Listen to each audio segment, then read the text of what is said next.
Who are you? What's your name?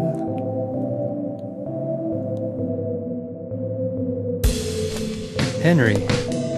And you?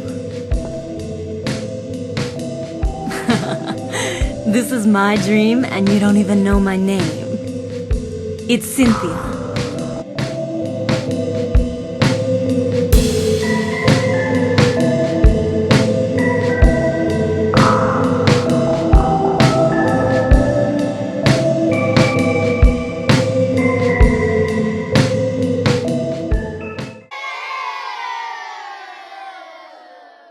Hello, man things. Welcome back to the channel. So happy to have you here with me today. I'm coming at you cosplaying as the one, the only, the iconic Cynthia Velasquez from Silent Hill 4: The Room. Cynthia!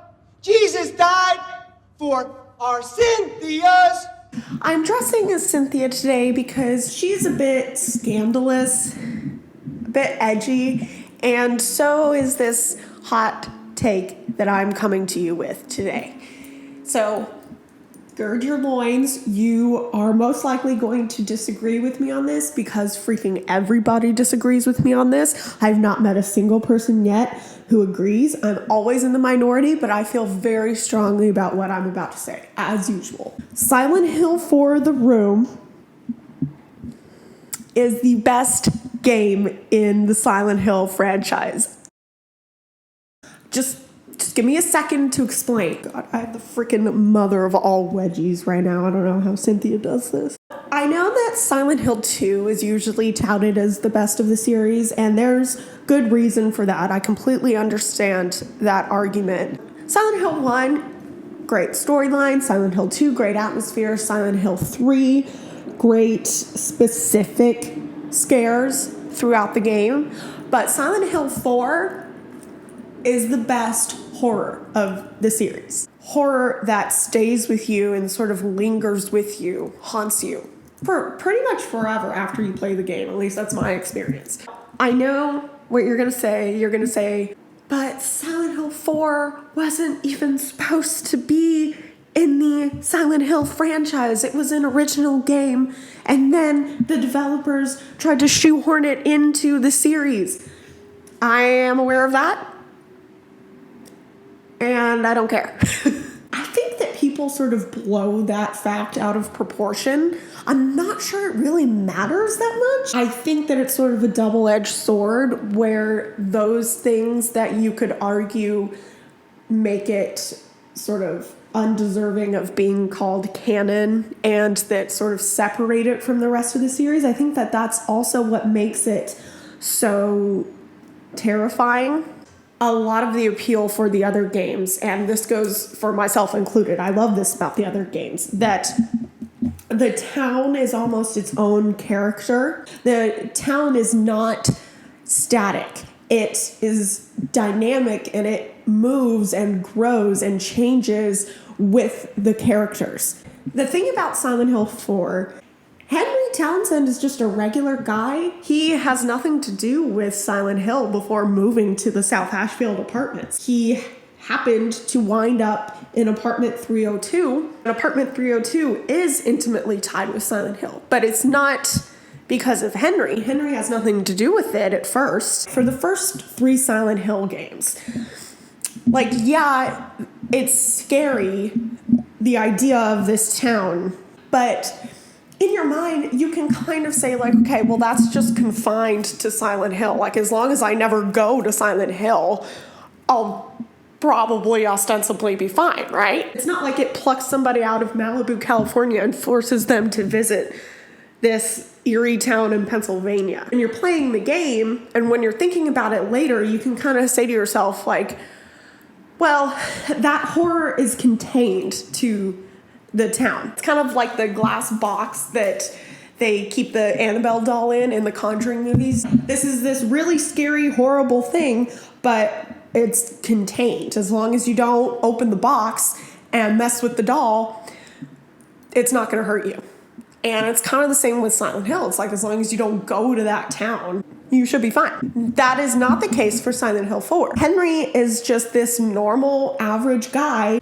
So when I say that Henry is normal and average, I don't mean to say he's uninteresting. He's actually extremely complex. All I mean is that there's nothing inherent to his character that ties him to the town of Silent Hill, unlike, say, Heather Mason or James Sunderland. There's nothing that inherently makes Henry a part of the town of Silent Hill, except for the happenstance of him choosing apartment 302 at the South Ashfield Apartments. Living a normal, average life to the point where he kind of has the personality of cardboard, and we'll get into that. It could happen to anyone. There's nothing special about Henry. He just picked the wrong apartment. That really ups the horror, this idea that no one is safe. So this next point is kind of tied to the last one. Have you ever noticed the trope in a lot of horror movies of being attacked in the bathroom? There's the famous scene in Psycho. There's a Nightmare on Elm Street where Freddy is pretty much crawling out of the bathtub. It taps into a very primal fear that we all share. The fear of being attacked when you are at your most vulnerable. I think you know where I'm going with this. The integration of this trope in Silent Hill 4 with the hole that appears in Henry's bathroom, and then later the bloody shower. The idea that something is watching you, or that something has made its way into that area uninvited, is horrifying on a conscious and unconscious level. Henry's personality is about as exciting as a saltine cracker. Oh, man. It's often referred to as a blank slate character, but I think that gives it more of a negative twist than it really deserves. When it's used incorrectly, it just results in a very boring, bland character. When it's done correctly, it results in a character that you feel yourself intimately tied to. Especially for a video game, and especially for a Silent Hill video game, I think that being able to project yourself into the main character's shoes is a really fantastic thing. The theme of being watched when you don't want to be watched is a big theme in Silent Hill 4. We have Henry watching Eileen through the wall. Creepy. Very creepy, Henry. Oh, man. Andrew DeSalvo patrolling the water prison. Henry gets a taste of his own medicine with the giant head of Eileen, whose eyes follow him. That is one of the most horrifying images I've ever seen, ever. I love it. The only time that Henry is not seen or heard is when he wants to be seen or heard. That being when he wants to escape his room.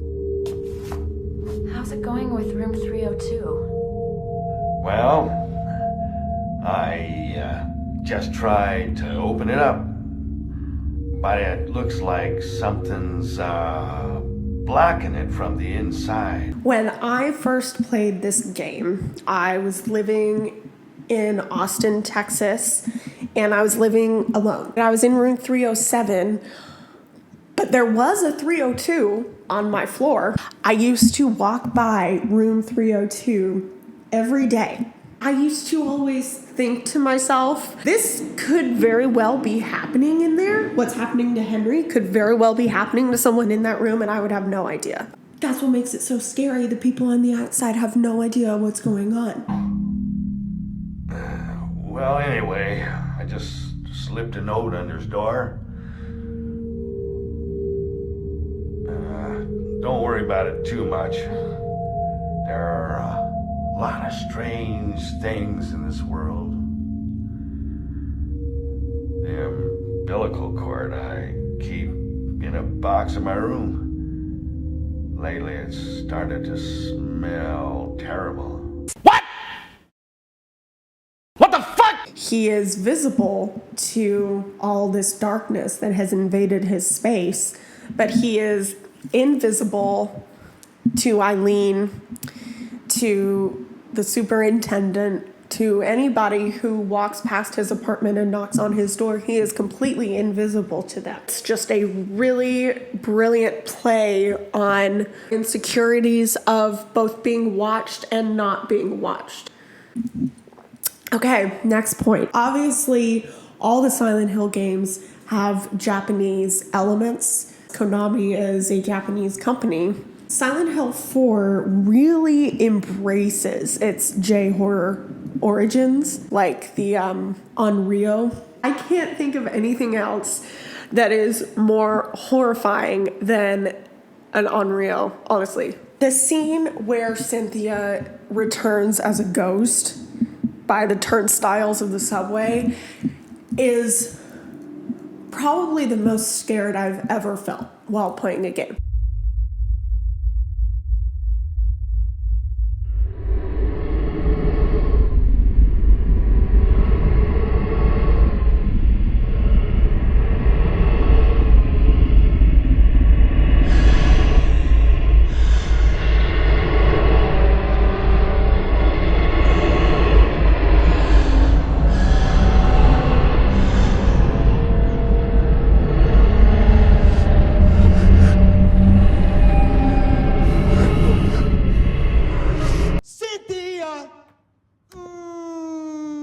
Cynthia, you're dead.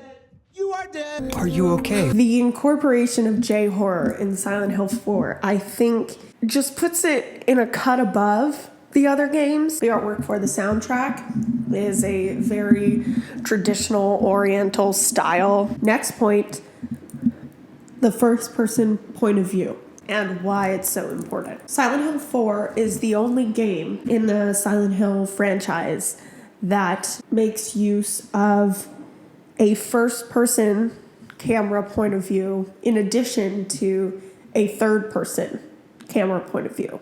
I talked earlier about how Henry is kind of a boring person, but it serves the purpose to let the character project themselves onto him. And this camera point of view does the exact same thing. You, like Henry, start to associate his apartment with safety and comfort. When we're in the other world, it is literally othered from us by the use of the third person camera.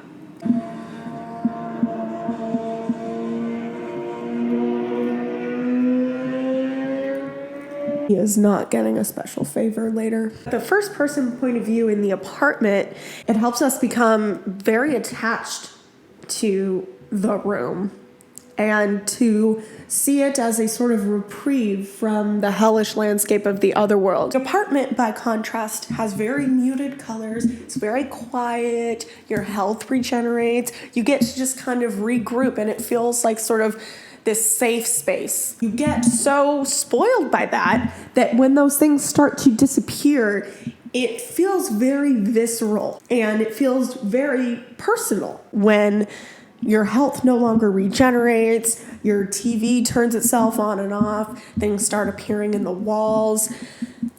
It feels much worse and much scarier than encountering those things in the other world, because this is the one place that we thought we were safe. We've been being watched this entire time, and now the things that were watching us are physically violating the private sacred space of our apartment. It's interesting that every time Henry returns from the other world, he always returns by waking up in his bed, which gives the entire game a very dreamlike quality. You know, Cynthia even says that she thinks this is all a dream. That's right. This is just a dream. And a really terrible one, too. I hope I wake up soon. So you think this is a dream, huh? Well, if it's not a dream, what is it? It's like just an additional layer of very personal private space that is being exploited and invaded by the things in the game. When we're all wrapped up in our blankets and in our comforters, in our beds, we assume, we hope, that we are at our most comfortable and our most safe.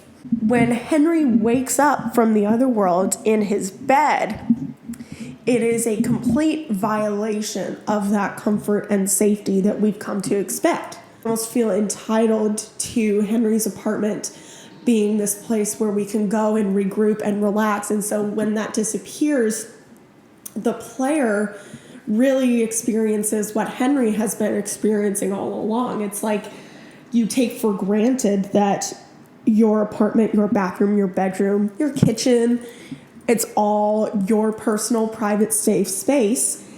And it turns out that's not the case at all.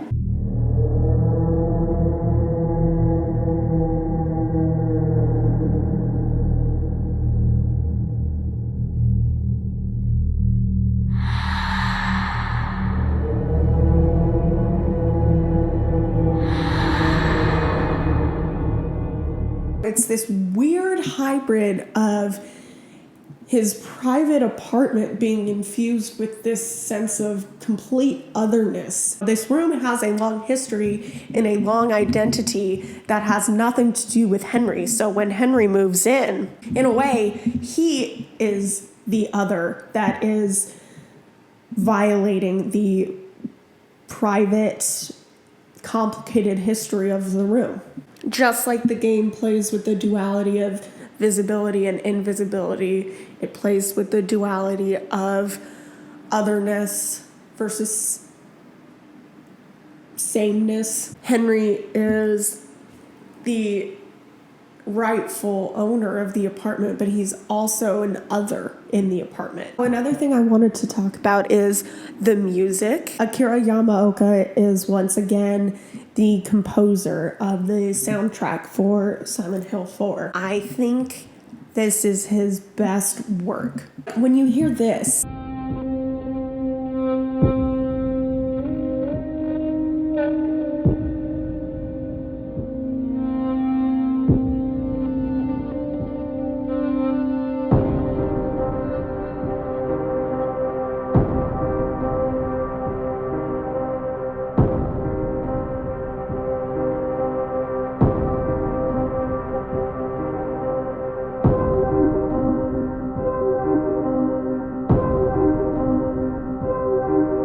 I immediately feel a sense of deep unease and dread and anxiety upon hearing that music. It's also kind of calm. We can only access reality and we can only access truth if we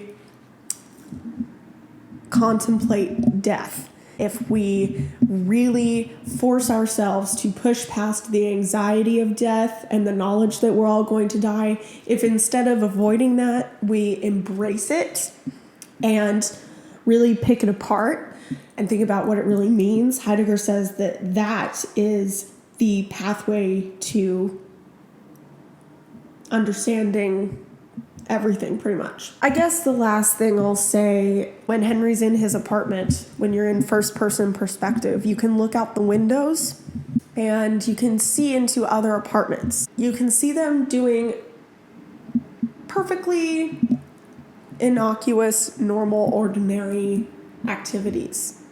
They're just living their lives, watching TV, cooking. Everything for them is completely normal. They have no idea that right across the street, basically the hellmouth is being opened inside this dude's apartment. You never get the feeling in Silent Hill 1 or 2 or 3 or any of the rest of them other than 4. You never get the feeling that there are people right next to you who could help you if only they knew the truth of what was going on. It's always, well, I mean, I'm glad that you're here because that way I'm not alone, but you're stuck in here with me and that's that. In Silent Hill 4, Eileen and the superintendent are just on the other side of Henry's door. His rescue is right there, less than a foot away from him. Really adds to the anguish of what Henry's going through. Henry is being forced to look at normal people going about their normal lives right next to him, and they have no idea what's happening to him. Let me know if you want a part 2, or if there's certain aspects of the game that I could expand on, because I really have just an endless supply of thoughts on this. Let me know if there are other games you want me to talk about. I'm thinking about doing a Dead by Daylight video. Thank you so much for watching. Let me know in the comments.